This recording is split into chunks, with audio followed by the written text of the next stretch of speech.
Well, good afternoon, everyone. We are gonna begin our second class from social media training. Thank you for being on time. We really appreciate that you are taking this time to learn how to be more effective with social media to keep reaching people in our area. So I want to introduce you today, the person that is gonna give us the training. His name is Justin Stowell. He worked with Crew for 5 years, initially coming in 2011 to lead the name change from Campus Crusade for Christ to Crew. As you may know, a lot of us are changing from Campus Crusade for Christ to Crew. Well, he was helping with that. And he leads the digital marketing and brand team, focusing on brand, content strategy, social media, and digital marketing technologies. He went to college on UCF and studied communications. And he's married to Mandy and for 8 years, and she's a trauma nurse. So thank you, Justin, for joining us in this morning. I gonna unmute you now, but before he start giving us the the training, I want to remind you that if we want to ask some question, we can raise our hand or we can write the questions in the chat. Also, you can put in full screen so you can see the whole presentation. So thank you, everyone. And Justin, this is your time. Yeah, thanks, Selegna. Everybody, by thumbs up, let me know if you can hear me okay. See a couple of thumbs up. I see thumbs up from the people who are sitting in the same room as me. I know that they can hear me. All right, let me share my screen here. All right, it says you cannot start screen share while the other participant is sharing. So I don't think Pablo realizes he's sharing. If we can have, I don't know who's sharing his screen right now. I think it's Pablo. If you can turn off your screen share. There you go. All right, there we go. Let me share my screen.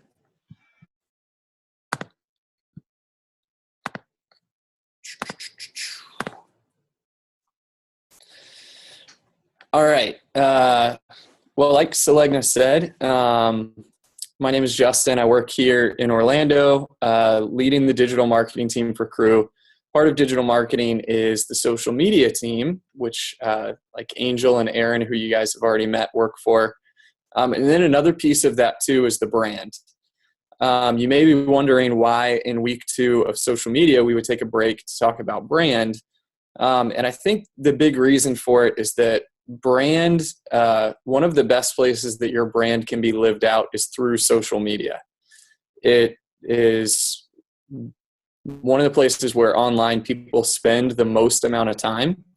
And so the experiences that you're putting out there on behalf of your brand through social media is going to help people get a sense of who you are. And when I talk about branding or I talk about marketing, one of the big things that I always go back to, and probably the biggest thing to remember as you're doing social media, is that when you're creating communications, when you're putting out messages, you have to think about it like an actual relationship.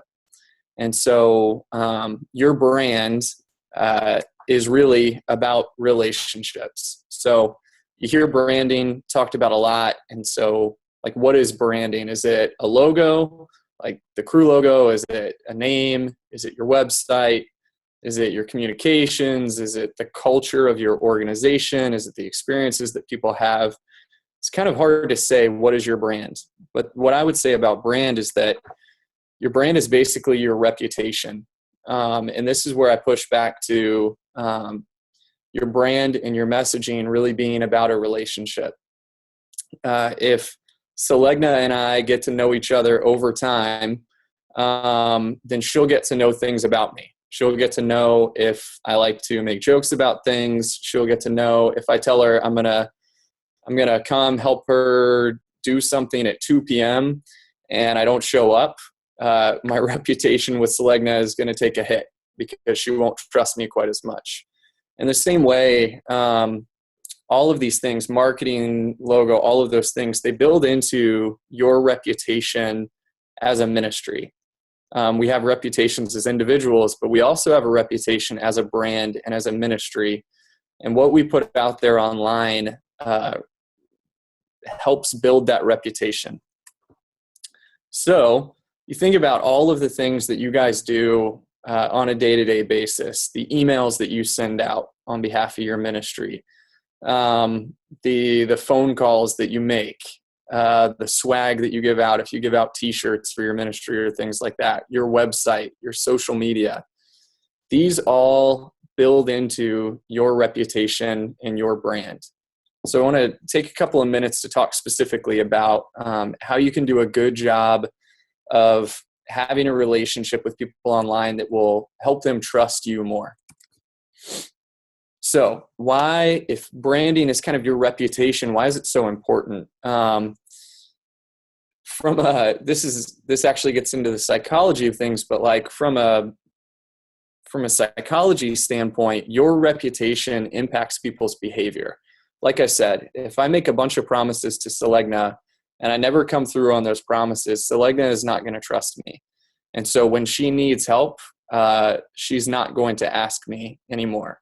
So my reputation has now impacted her behavior. Our behaviors impact how much value we attribute to something. I'm not a very good friend to Selegna if my behavior has indicated that I never follow through on things. And so there will be less value in our friendship. And it's kind of the same way when it comes to your brand.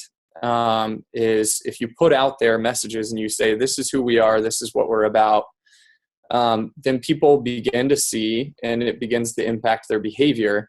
And over time, if you do a good job with your brand and your messaging, then there will be an increased level of trust. The more that they know about you, the more that they'll trust you. So I'll give the preface at first and just say this is a journey. A brand is not built by just a couple of tweets being sent out. A brand is built over time. It takes a lot of commitment, it takes discipline, it takes teamwork. But let's talk a little bit specifically about how you can live out your brand and a little bit about the basics of branding. So these are, we worked with some consultants, and these are kind of what they talk about as the 4 ways to shape a brand. The first piece is to start with meaning. I'll get into how this actually plays out practically in a minute, but when you're thinking about, like, let's start with social media. When you're thinking about what social media you want to put out there, these are kind of categories that you would use to help you determine what are you going to say. Because you could comment about anything that's out there, but not everything is going to be relevant to what you're trying to accomplish. So the first thing is to start with meaning. And that is existing for a purpose beyond making money. This is actually, I think, a really big advantage that we have in ministry, is that if we were selling soda, you see Coca-Cola try to connect soda with like something bigger than just drinking soda. And so they use, like Coca-Cola uses unlock happiness or something about happiness. It's kind of like, well, what does soda have to do with happiness? They're trying to make a connection between a product that you'll purchase that will help you be more happy. And like I said, I think that this is actually a way in which we in ministry have such an advantage, is that we have a meaning that gets into like what is deeply embedded in people, knowing their Savior, knowing their Creator. The second piece in shaping a brand is to make a connection. So you have to very quickly be able to provide both a functional and emotional value. So by a functional value, I mean you actually have to help someone do something, or you have to help meet a need in their life. The emotional value goes to something to the effect of you are making them feel better. You're helping them come to a greater self-realization. You are helping them work through things in their past. And so you have to very quickly be able to understand, what do people need? And then how can I help serve that through a functional value of something that I'm doing, and an emotional value of them growing, increasing their capacity, things like that. The third piece that's really important is to in building a brand is being different. If you just scroll through your Facebook feed today, you will see thousands of messages out there. And if you scroll through your Twitter, you'll see another 1,000 messages. And so we have to really clearly, in building a brand and creating our communications, we have to be able to define what makes us unique. Even in ministry, we have to be able to say, what are the things that you're doing that you don't see other people doing? What are the ways that you can help someone that maybe other people aren't equipped to be able to help? And then the last piece is just to, the way that they said was just to act like it. So whatever you determine for your communication strategy, you need to make sure that the actions that you live out reinforce that. And that's where social media really comes into play, is when you figure out who you are, what kind of values you can meet for people taken as far as fleshing this out for Cru. So the first one was starting with meaning. We talked about you have to have a calling that's greater than just making money. For Cru, and this is the same for all of the different ministries of Campus Crusade internationally, we started around the idea of win, build, send, Christ-centered, multiplying disciples who launch spiritual movements. Like, that is the meaning that we have. This is what we want to accomplish, but what kind of needs are we meeting that will hopefully make the world better? And that is global access to the truth of the gospel and opportunities to share in the life of Christ. So as we were trying to define, this is the very first thing that we started with, was at the core of who we are. This helps drive and make decisions for every other thing that you do, including social media. It's when you figure out what's at the core of your mission, you should keep it in front of you all the time, because it helps you determine what you should put time into and what is not relevant to what you're trying to accomplish. So the second piece was, we need to now make a connection. We know who we are, but we need to know who the people are that we're trying to make a connection with, and how do we reach them. So we talked about what are the functional and emotional values that Cru meets. And what we did was we talked to, over the course of a few years, there were surveys done with people who had experience with Cru. And we said, when Cru is at its best, what kind of functional or emotional values does it meet? And these were 5 things that came back that people said, this is how we perceive Cru, and this is how Cru has helped me. So the first thing that they perceived about Cru that we would say is totally true is that Cru is about the gospel. That's a very positive thing. When you think about the mission statement that we have, what people are seeing from us matches up with who we're saying we want to be. That's a good indication. The second thing that we saw, and this actually came from what we determined from those surveys that we need to do better, is that Cru needs to be about partnerships. You think about, there are somewhere around 17,000 Campus Crusade staff in the world, or partner ministries who are called something other than Campus Crusade. 17,000 people, if they max out their relational network, will never be able to reach all 7 billion people who live on the planet. But if we can do a great job of partnering with churches, of partnering with other nonprofit organizations, of partnering with people who just care about the Great Commission and help empower them and give away resources, that's how we can actually reach the scope that we're trying to reach, of every person knowing Jesus. And so this was kind of a functional value that we want to fill, is that we can be great partners within the Great Commission.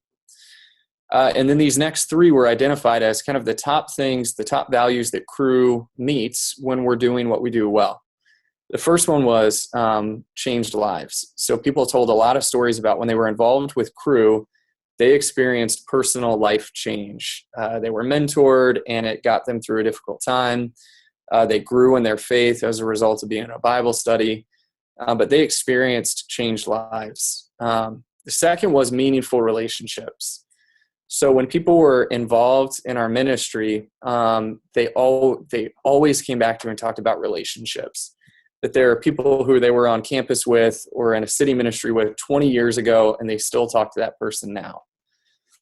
And then the last thing that people talked about were significant opportunities. And I think when you talk about what is unique, as we were trying to figure out what's unique about Cru, the opportunities piece is really unique. When you look at the global scope of the organization, you really can go anywhere and do anything within our global ministry.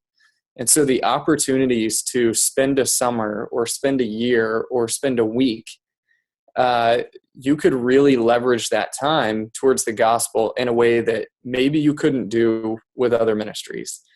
And so as we were trying to make a connection and looking at who are the audiences and how can we help serve them, these were the 5 things that we decided that we wanted to move forward with being kind of at the core of what we do and what we want to communicate. So when we knew kind of what we were about and what we wanted to communicate, we had to look at, well, who are our audiences? This is a really important step as you're thinking about your social media strategy, is that you have to know who is coming to you looking for information, who is following you, who do you want to be following you. You need to think about, the way that we think about it is in terms of action. Who can we actually move towards action? A lot of people might listen to us or a lot of people might follow us, but who can we actually motivate or inspire or equip to grow in their faith? And the primary audience that we felt like we could influence were like-minded but uninvolved believers. And so people who they care about the Great Commission, they're probably active in a local church, but they don't yet know about Cru, or they don't know that we have anything for them. So we determined that our primary audience for the brand and our primary audience for social media even would be like-minded but uninvolved believers, and basically trying to equip them and give them resources and hopefully inspire and encourage them to live out their calling in their lives. Our secondary audience was one that has always been a part of Cru, especially with local staff, and that's, we used to say the lost, those who don't know Christ. We've actually been kind of playing around with some different phrases recently because we talked to some people who don't know Christ, and their response was, well, I'm not lost. And so we were talking about, I wrote faith curious here, because we're trying to think about, even in the way that we talk about ministry, in the way that we talk about the things that we do, in the way that we communicate on social media, what would be a way to where we could kind of take the Christian lingo out of it, take the Cru lingo out of it, and make it more accessible to more people. So we were even thinking about, as that secondary audience of those who don't yet know Jesus, that being a secondary audience, and how do we communicate in a way that invites them to be a part of the conversation. And then we looked at who are the current core. And the current core are all of the people that we're really familiar with, the like-minded and involved. They were involved in a Cru ministry on their campus. They lead a Cru ministry, Cru staff, things like that. That kind of makes up our current core. I'm seeing a lot of orange pop up, and I'm wondering if those are questions. I'll see, Angel, should I stop for questions at this point, or are we good? You're good. Keep going. All right, we're going to keep going. The third piece was, so we figured out a little bit about who we were and what we want to communicate, what makes us unique, and then who our audience is. And so the next piece was this concept of be different. This is a little bit of an interesting thing to think about in the Christian world, because in the outside of the Christian world, when you're thinking about your brand, you talk about competing organizations. And we would not view like Billy Graham Association or Fellowship of Christian Athletes or InterVarsity as competing organizations. We actually talk about wanting to partner with them better. But what we do want to look at is with similar brands, there are things that FCA does, Fellowship of Christian Athletes does better than we do. And so in that sense, as we're thinking about how do we drive people towards action, it may be that the best action for that person is actually to connect them with FCA. But in the same way, there are things that Cru does that our ministry does that are probably better than anyone else in the world. Like I said, 17,000 staff around the world and ministries in, I don't even know how many countries, like tons of countries. I was going to say hundreds. There's no way that that's right. But ministries in tons of countries, 60 something years of history, amazing resources on evangelism, discipleship, and all these things. So it's like, we're not looking to compete with other ministries, but we are looking to say, how are we able to help people in a way that no one else can help people? So we started asking some questions, specifically and these are good questions to ask when you're thinking about what kind of value can you provide through your social media accounts. Everyone is commenting on, is the dress blue or is the dress black? But what are the kind of things that we can post that would really stand out? So thinking about who else is capturing your audience's attention. Who else are these like-minded but uninvolved Christians listening to? Who are they following online? Who else does things like you do? And what are they doing? In what ways are you doing things that are different than those other organizations? And then how can you specifically craft your message around what's unique about you?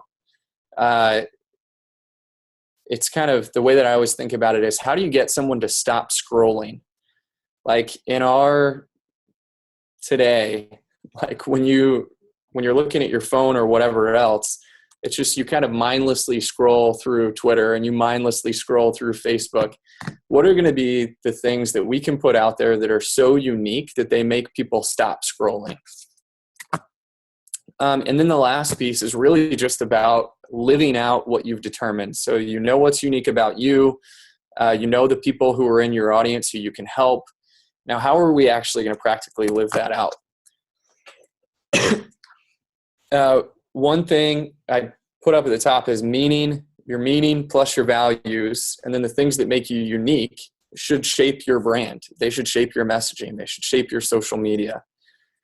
And so these were just a few things that we've started.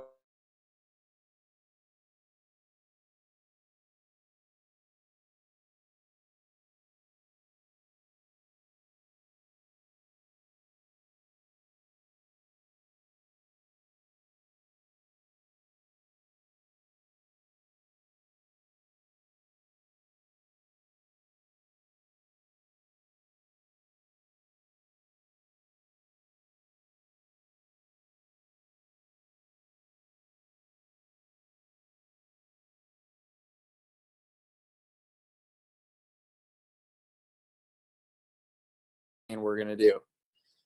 Another piece is we've been trying to think like our audience. We've looked at who's coming to the website and tried to create these profiles of people who come to the website. What are they looking for? What do they need? What motivates them? And how can we provide better experiences for them? And so actually thinking about the people that you're trying to reach and create a profile. They're called personas. There's some good information out there. I can even post in the Google Drive afterwards about creating personas. And it's just basically to help you to get into the mindset of your audience. Creating a voice and tone guide. We actually just completed creating a voice and tone guide.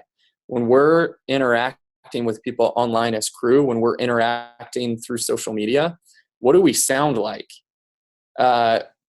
Because if you've got different people communicating as Cru in a lot of different places, you can end up being really inconsistent. So if you're talking to us on Twitter, we may be funny and a little bit sarcastic, but if you communicate with us on Facebook and we're just really, really serious, people start to feel like they don't really know who you are. And then constantly be looking at your strategy. Does where we're going line up with those things that are core, true to us? Then the last piece is just being consistent, thinking about people are daily and every moment making the decision of whether they want to, going back to the relationship thing, like they're making a decision of whether or not they want to be in a relationship with you, or if they want to go deeper in their relationship with you. And so being consistently living out the things that you promise through every experience, every touch point, it helps build trust. And so if my thought has always been that if we do a really great job of communicating through social media, adding value to people through social media as on behalf of Cru, that when our hope would be that when someone comes up to a student on campus and says, hey, would you like to come along with me to a Cru meeting? Maybe they've seen something we've done before and they've got a little bit more trust than they would have had, and they'd be slightly more likely to say yes. These are kind of the opportunities that we have through our digital platforms, it's almost like kind of clearing the road and making the hurdles a little bit lower for our staff who are actually out there in the field. So I don't know where we're at on time. We're doing great. Okay. We've got one question. Really quickly, let me show you one way that we practically tried to do this. So in the US, the campus ministries have a winter conference at the end of every year. I don't know if it's the same in LAC or not, but at the end of the year, each of the 10 regions have a winter conference, and they were all of those winter conferences were named something different. And so we realized that it was getting tricky for people who were trying to find us online to figure out that this was all related to Cru. And so we started looking at how can we do a better job of messaging these things so that more people, the like-minded but uninvolved, can actually get involved. And so I'll just show you a couple of slides that basically, these are questions that we asked of our process. And I think that they're questions that you could ask too, both of your ministry, but also of your social media strategy. So the first questions that we were asking were kind of at the very, very core, like, why do we even have conferences? You could ask the same thing about every social media platform that you're on. Why does our ministry use Twitter? And you need to, by asking that question, you start to determine what the purpose is, and it helps you keep your goals a little bit more focused. So you're not on Twitter just to write whatever you think of. Like, there are certain people that you can reach on Twitter. And so, like, writing out specifically, why are we on Twitter? Why are we on Facebook? And then the question that we asked, all of these are specific to the conference example, but how did the conferences fit into Cru overall? So you could ask the same thing about social media. How does our social media presence fit into our ministry overall? We asked, who is the target audience? You'd ask the same thing about your social media platforms. Why do we want people to go to conferences? You could ask, why would we want someone to follow us on Facebook? Or why would we want someone to follow us on Instagram? For that audience, what needs are they looking to have met? For our social media, do they just want to be entertained? Do they need to be encouraged? Do they need to be equipped? What is it that what needs are they looking to have met? Competitive landscape, this is somewhat related, but who else is out there? And I think the value for this, for social media, is taking a minute to look and see who else is doing what you want to do well, because there's very few brand new ideas out there. And so if you can put your own unique spin on something that someone is already doing well, it helps you with some of that creative block. So then some of the positioning, how are we unique as an organization? Like we talked about, what makes our conferences unique? This question was, what should we let others win? So that gets back to, there are some people who do things better than we do. And at what points do we need to connect them maybe to other resources or other ministries? And then this is kind of this big idea thought is, what's the one idea we want people to think about when they hear, and then fill in the blank. So you think about your ministry. What's the one idea we want people to think about when they hear your ministry? And this one, actually living it out, what must we do differently with our product, people, and processes to own that? This became a really cool turning point for our winter conferences, because we had made the determination that they were going to change from 10 separate brands to one brand, Cru Winter Conferences. for the purpose of more people who don't know about Cru finding these and attending these. And so that decision was kind of already made and done. And then there was this light bulb moment in the room where they said, well, if a lot of people, this was their first experience with Cru, was coming to this winter conference, we would actually have to change the whole way that we do winter conferences. Because right now, the way that we do winter conferences is for students who are already involved. But if this was actually a way for people to get involved for the first time, we would need to reposition the way that we did our winter conferences. And so in that sense, it was something, we had a goal of bringing in more like-minded but uninvolved, but just changing the name wasn't enough. Like we actually started to think about how can we reposition the way that we do things to make it more friendly for those people. So those are all of the slides. That's a very, very high level branding 101. Would love to open it up to questions. So go for it. Well, thank you. Thank you, Justin, for all your inputs in this topic that you worked really well. We have so far one question.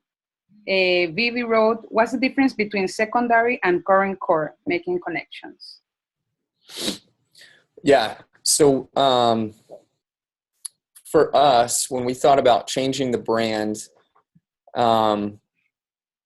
we looked specifically at, there's kind of your current core are the people that you're already reaching, the people that you already have influence on.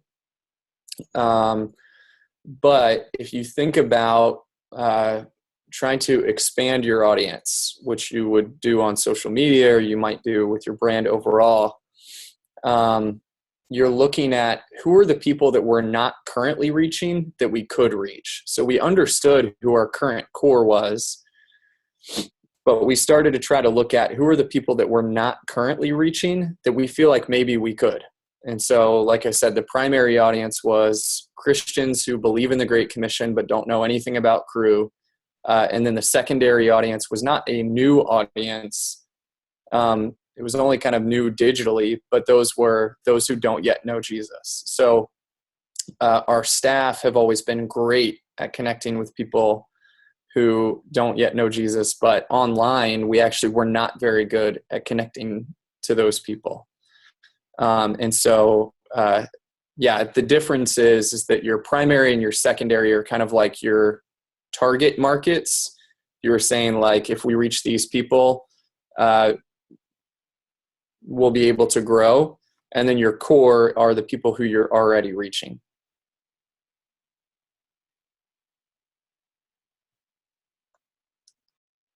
Okay, let's see if someone else have a question. You can unmute yourself to ask him directly, or you can write down the question in the chat. Well, they are thinking some questions. How long it will take, like if you, for some of us are changing the name from Campus Crusade to Cru. Like you say that it takes time. Like how long will you think it will take for us, like to have people get like, now we are Cru? How long it took the US to change from Campus Crusade to Cru, like? Yeah, that's a great question. There's a lot of factors in that. For us, it really took quite a while because there was 60 years of history with Campus Crusade for Christ. It really it has taken quite a while for people to translate that to a new name. But that being said, after about, I think it was after a year, for the first year after we changed our name, we used both the Cru logo and the Campus Crusade logo side by side, with the idea being that this organization and this is our new name. And so trying to kind of tie them together. After a year, through some surveying and things like that, we determined that there was enough knowledge transfer that we didn't even need to use the old logo anymore. So I would say it took us a while, and it still was not much more than a year You still get people who write checks to Campus Crusade for Christ, and that's not a problem. But I would say for the most part, the brand has transitioned really well. And I think probably the shorter amount of history you have, it actually is quicker and easier.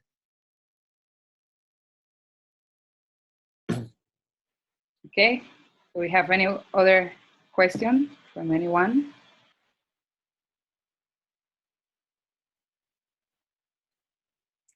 I have a question that I'd like you to answer for the group. So we still on social media will get people asking, hey, what's your name mean? Why did you change your name? Things like that. How would these folks prepare for something like that? So specifically, the answers to why did Cru change its name? And how do you, like Selegna, prepare to do that and do it well? Yeah. So the reason why Cru decided to change its name, actually back in the 80s, the 1980s, Bill Bright said that he didn't feel like Campus Crusade for Christ would be a name that would always work for the organization. So back in the 1980s, a long time ago, they started looking at changing the name of the organization. And at that point, they couldn't come up with a name that they felt like fit well enough. So they kind of put it to the side. Back in about 2009, the conversation came back up, and the primary reasons why leadership felt like we needed a name change, there was a few. One was you have in the name, you have campus in the name, and this was specific to the U.S., obviously, but you have campus in the name because campus ministry was where the organization started. When we started, it was just campus ministry, and that was it. Now in the U.S., campus is a huge part of what we do, but only 50% of what we do. And so now there's city ministry, and there's military ministry, and there's all of these other ministries. And what we kept coming across was that people only knew of our organization as a campus ministry. And so people didn't know that we have all of these other ministries that you could get involved in. So it was really, really limiting to have campus in the name. So they really wanted to get campus out of the name. The other piece too was that they really wanted to get Crusade out of the name. Just in the U.S., it's taken on a different meaning over the past 60 years. Like it means something different now than when they started the organization. So they really wanted to remove Crusade out of the name. And then, so knowing that they wanted to remove those two pieces, the biggest thing that they wanted to accomplish was, you've got this great organization with so much history. How can you carry over some of that history?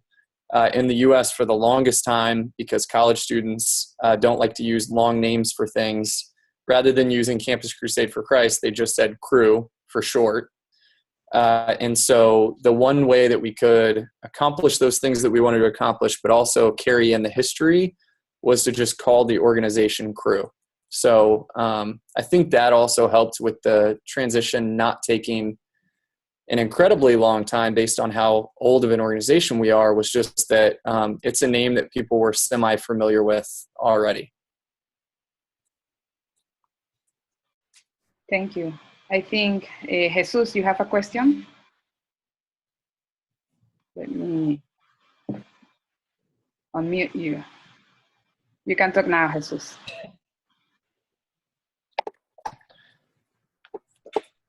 I can just read it here too. It says, after the Cru brand was created, how was the impact for ministry and students?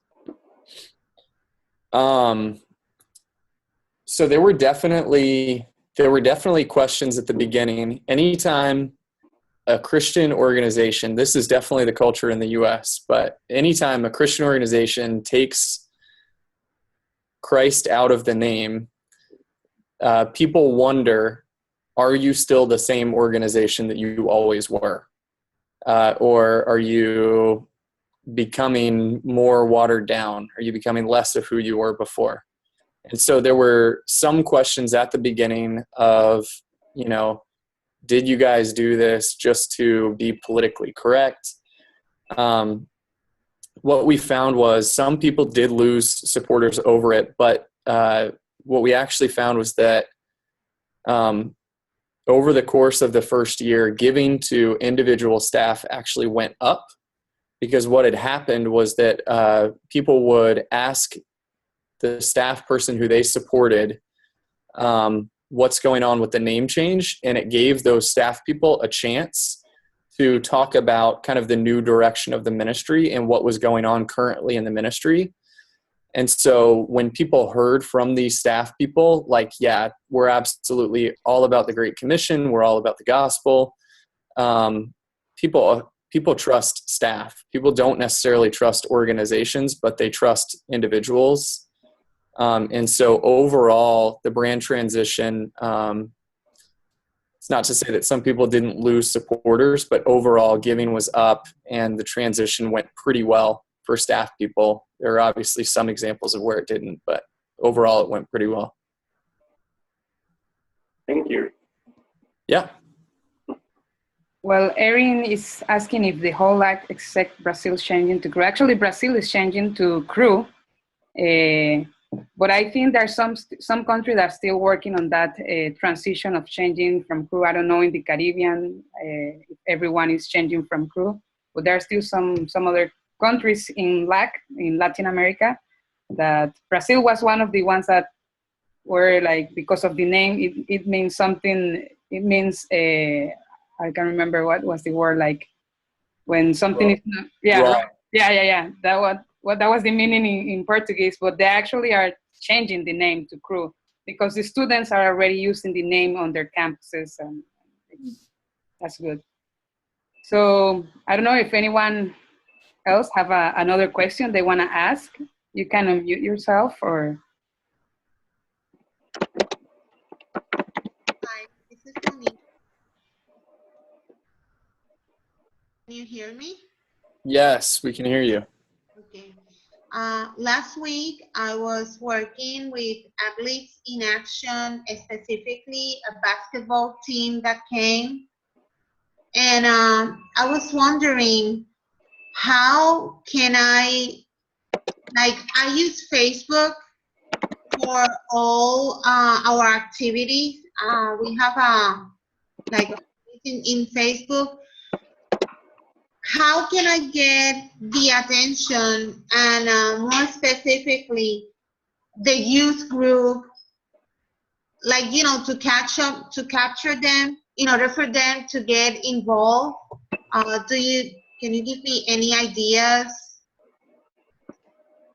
Yeah, I actually was tapping Angel on the shoulder because I think Angel would actually be better to ask that, to answer that question if she doesn't mind me putting her on the spot. I do not. Oh, sorry, let me mute myself. I'll just mute myself. Can you still hear me? Can you hear me? I'll unmute right now, okay? Yes, we can hear you. Okay, so let me summarize the question to make sure I've got it right. So you're working with a lot of students who are athletes, and you're wanting to find ways through Facebook to get their attention more with what you're posting. Is that accurate? Exactly. Yes. Yes. Okay. So a couple of things just as a building block, and going off of what Justin even talked about, is knowing who your audience is. So if you have like an age group that you're wanting to target, if you know that they're athletes, posting things that they're going to respond to, even the wording. I am not an athlete, so these are going to be really rough examples, but shoot for the stars. What's an athletic saying? I don't know. Run with endurance. Run with endurance. Those kind of catchphrases that are going to resonate a little bit more with the athletic people in the world. Obviously, it would not be me, but that's not who you're shooting for. It would also be looking really at Facebook targeted, boosting posts and doing ads for that age group that you're looking for. And that's something we can dive deeper into as we move forward. But if you know who your audience is, then even targeted ads will get easier. Everything's easier when you know who you're wanting to share your post with. Is that helpful? Absolutely. Thank you. I need to speak their language now. Yeah. I don't. Okay. All right. Sherry, Okay. I have a question. In the article about branding and phrases caught my attention. Remarkable creativity is needed to break through people walls of difference. In light of the global information overload, how do we compete to get the attention of the audience we are targeting? Yeah, that's a great, I love that phrase. So remarkable creativity is needed to break through people's wall of indifference. This is what I was talking about with how do you get people to stop scrolling? You think about all of these brands are out there putting their messages online and they're all competing for your attention. I think the biggest thing that I've realized over the past couple of years is that you are so much better off when you realize that you are not meant to reach everyone. And I don't mean that in like a Great Commission with the gospel type of sense, but I mean with your Facebook page, you, like Angel was just saying, you're not meant to reach everyone. There's a very specific group who you want to target. And to those people, if you learn how to speak their language, if you're talking about topics that they're thinking about, so like in the US, everybody is talking about the NBA finals right now and LeBron James and the Warriors. So if I am trying to reach athletes and I'm posting something related to last night's game, I'm speaking their language. And I'm understanding what they're thinking about, and I'm joining the conversation that they're already having. And so in that sense, it's not that I've broken through everyone's wall of indifference, but I've presented something of great value to a small group of people. And I think that that's really what we have to think about in our ministry is, who are the small group of people who we can influence? Because we can't influence everyone, but who are the people that we can influence? Who are the people that we have content or ideas that could really help? And then try to reach those people.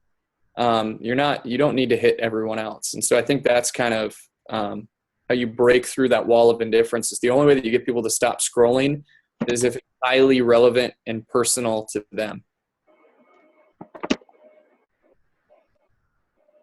We have a question from Shairita. Boosting pages, can you only pay with credit card? We are wondering that.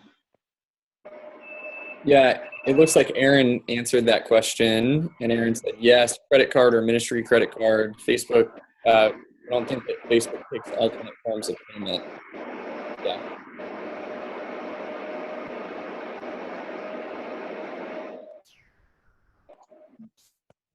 Selena, do you have thoughts on those who are limited by not having credit cards? Yeah, some noise.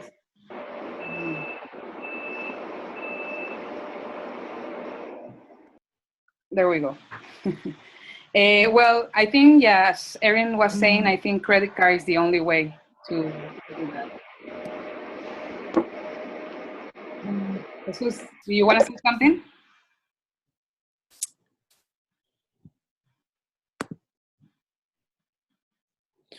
I do see a question here. Yeah. How important is it that students and staff feel connected with the Cru brand? Is it possible to get the attention of the audience just with the brand? It is probably as important as anything else that you can do that your staff and your students feel connected to the brand. There's this whole idea of, it's called employee advocacy, which there's a lot of great articles out there about, but basically your staff being passionate and motivated by your mission is the greatest thing that you can do for your brand. And so the more connected your staff feel to your brand, the more positively they're going to speak about it, the more they're going to want to wear the t-shirt, the more they're going to want to invite people to things. And in that sense, there's like a greater sense of ownership. And when people own something, they're just so much more motivated by it. So it is really important that your staff feel connected to to the brand. They have to feel like they personally own it, and they have to feel like they have some sort of influence on it also. And so we do a lot to try to make people feel like they actually can have input into the Crew brand. And we're trying to even do more for that. Okay, Sherry's asking, what kind of pages should boost?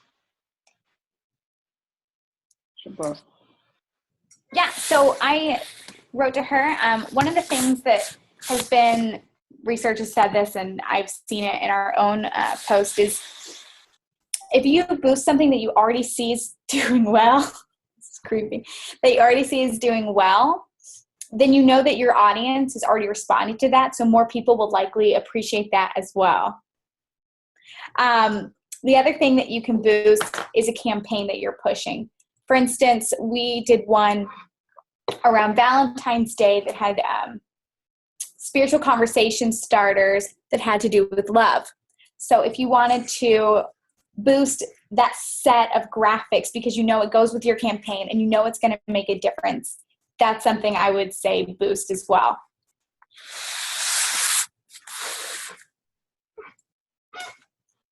Thank you, Angel. Do we have any other question? Well, I think if we don't have other questions, remember that we have homeworks during the weeks. So you can email Angel when you have like your homeworks ready. She wants to make sure to follow up with you. If you have any question as well, we can ask Justin or Angel. If there is any other question that you want to know about what they were sharing today about marketing, social media. Also, I record this class so you can go again through it. And I know that there were some people writing me through WhatsApp or through email that they couldn't connect today. They have some issues with the link. So we're going to send the video so you can watch again, and you can also show it to your team so they can learn from the experts. Also, Angel, Danae is asking, and I forgot, there were some people that asked me last week about the strategy document that you were sharing last week. Can you send us that document so they can also work with that? Is the strategy document that you were saying in the talk? While you're talking, I'll get the link and put it in here so everyone has access to it. Perfect. In that I sent you, I'll send more. Perfect. So if you are not getting the emails from social media, I am going to type the email here. Add them in your contacts so you can get the emails from social media at cruzada.org. Or you can also email me if you have any question or something that you are not getting. Mostly I send an email this same week, and then on Monday, and then on Wednesday morning to remind you about the meeting. So if you are not getting my emails, send me an email that I'm not getting your emails from social media or from you, and then I will add you to the list. And okay, here is the link. And Sharita is sending her Facebook so we can like, actually, if everyone can send me that information of your Facebook fan page, we can send to everyone so everyone can like the pages and also see what you guys are doing in your country. Maybe we can copy what you are doing, something that is successful, or we can also share what's going on in the different countries, and that will be really good. So before we end here, I would like, if anyone would like to pray to end this time, you can unmute yourself and thank God for Justin and for letting us know his knowledge and learn more about marketing. And that will help us for some, especially for some of us that are changing from Campus Crusade to Crew. That will help us a lot in that transition. So if anyone wants to pray.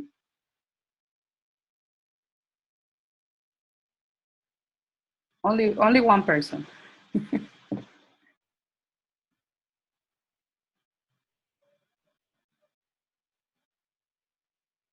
Okay, I can pray. Thank you, Sherry. Father, thank you so much for this time, and it's just super encouraging to hear from these people who have such expertise and all that they've experienced and how you're using social media throughout the world. And Lord, we just thank you for for this understanding, and that you would give us wisdom and understanding even more on how we can glorify you, and using all the technology possible to help people know you and know your love. And I pray specifically for those in LAC who are, as each country struggles with the decision about branding and name change and all that. Lord, you know what each situation is involved, and just lift that up to you, Father, and pray that all the leaders of each country would really seek you, and you would give them wisdom on how to go about that, Lord, and understanding the situation, the audience, what is needed, and that it would just be something really positive in every single situation. Lord, we pray that as a result, that more and more people would come to know about Cru in Latin America and the Caribbean, and as a result would come to know Jesus. So thank you, Father, and I pray you would just continue to help each of us walk and abide in you and in your love today. Amen. Amen. Thank you, Sherry, and thank you, everyone, for coming into the class. Remember to do your homeworks, and let's keep posting on social media. See you next week. Bye-bye.